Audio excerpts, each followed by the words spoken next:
16년 동안 지지부진하던 위례 신사선 사업이 국가 예산을 투입하는 재정사업으로 전환했지만 우려의 목소리가 큽니다.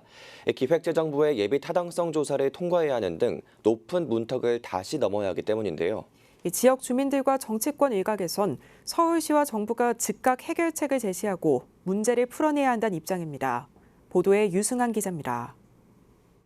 삼성물산이 지난 2016년 발을 뺀 후 GS건설이 맡아 정상화되는 듯했지만 사업비 문제로 또다시 답보 상태가 된 위례 신사선 경전철 사업. 서울시는 새로운 사업자를 찾아 나섰지만 결국 실패했고 재정사업으로 전환해 착공 시점을 가늠하기 어려운 국면입니다. 분양 당시 주민들이 낸 교통분담금은 3,100억 원 규모.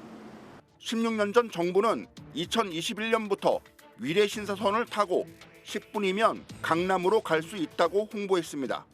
신도시 개발은 정부의 공영개발 사업입니다. 다시 말해서 이제 이 신도시를 개발하면서 막대한 개발 수익을 보게 돼 있는데 거기에 따른 유입되는 인구에 대한 어떤 약속이거든요. 그래서 민간 투자 방식으로 당초 계획했던 것이 잘못됐다라는 것이 지금 입증이 된 것입니다.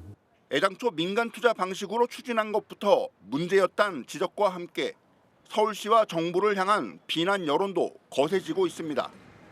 서울시는 우선 협상 대상자와 공사비 조정에 실패한 후 재입찰에 나섰지만 결국 유찰됐고 기재부도 민간투자심의위에서 부결해 발목을 잡았다는 평가입니다.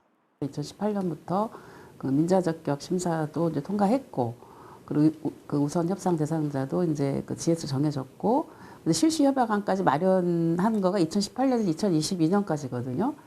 그러니까는 어떻게 보면 지난 정부에서는 어쨌든 이 순서대로 진행이 됐습니다. 근데 2023년에 그 기재부의 어쨌든 민투심에서 이것이 부결이 되고, 그리고 이어서 서울시에서 어쨌든 그 우선 협상 대상자를 그 취소하는 이런 상황까지 벌어지고 재공고를 하게 되고 두 번 유찰이 되고 정말 제가 생각해봐도 너무 기가 막힌 일들이 벌어진 건데요. 현 시점에서 무엇보다 중요한 건 속도. 서울시 등 관계기관이 모여 범정부 차원에서 사업 정상화를 위해 노력해야 한다는 의견입니다. 정부가 주도해서 서울시하고 같이 현재 서울시 도시철도망과 그리고 에타의 큰 난간을 신속히 축소할 수 있는 기관에 대해서 대안을 만들고 신속 착공 계획을 발표할 때라고 생각합니다. 지역 정치권에선 정부 주요 부처를 통해 예타 면제를 이끌어내는 등 주민 피해 최소화를 위해 총력을 기울이겠다는 각오입니다. 위신선 건설 사업은 분양 당시부터 대국민 약속이었고요. 그리고 우리 주민들께서 광역교통 개선 분담금을 납부한 그런 사안입니다. 만약에 위신선을 건설하지 않는다고 한다면 이거는 뭐 분양 사기라고 볼 수가 있고 반드시 이거는 신설이 돼야 되는 일이라고 생각을 하고 있습니다.